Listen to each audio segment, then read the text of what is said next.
It's a great reminder that the contrast to socialism and communism isn't just capitalism, market-based capitalism. It's fundamentally bigger than that. It's freedom.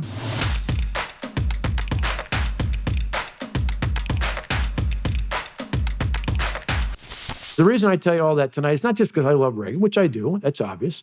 I came of age under his presidency and thought of him as that happy warrior, but to remind you and give you hope that as challenging as things are, as awful as what we see with yet another version of the evil empire, not only with Russia going into Ukraine, what we see with the Uyghurs and the Communist Chinese Party and the pushback and the detention camps and the awful things that they're doing. Not only is it the challenges that we see with inflation driving up the cost of certainly of gas. My goodness, to see the pumps here, it's particularly shocking in California, where we have such a not only a high cost of living, but the high gas tax and everything else on top of the high inflation rates. But you see all these things happening, you might think, whoa, are we ever going to get better?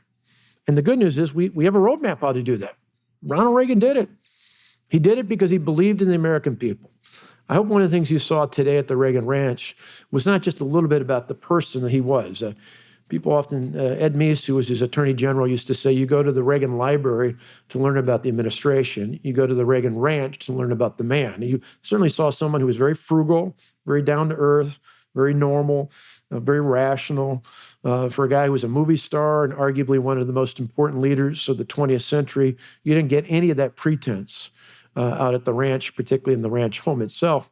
But you saw somebody who lived those ideals.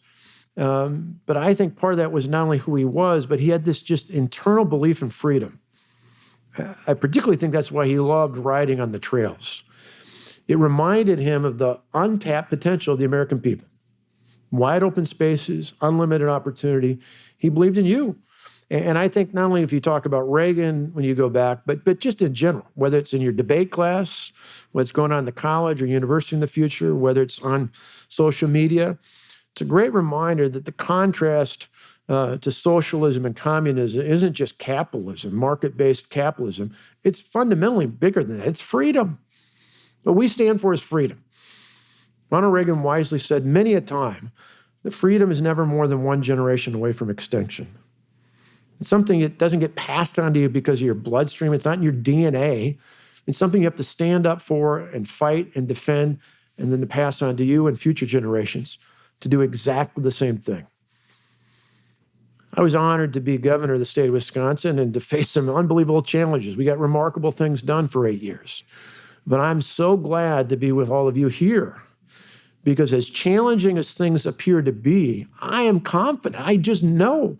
And I hope you've seen it in your schools and your interaction with friends and fellow students and others along the way, that if we just get the truth out, and we're depending on you to do that, if we get the truth out, if we are happy warriors like Ronald Reagan was, if we make the case for freedom, if we stand for freedom and we make that case and we explain it in ways that aren't just about the mind, but about the heart meshed together, with stories like President Reagan did, that there's nothing we can't achieve and there's no challenges we can't overcome in this great country.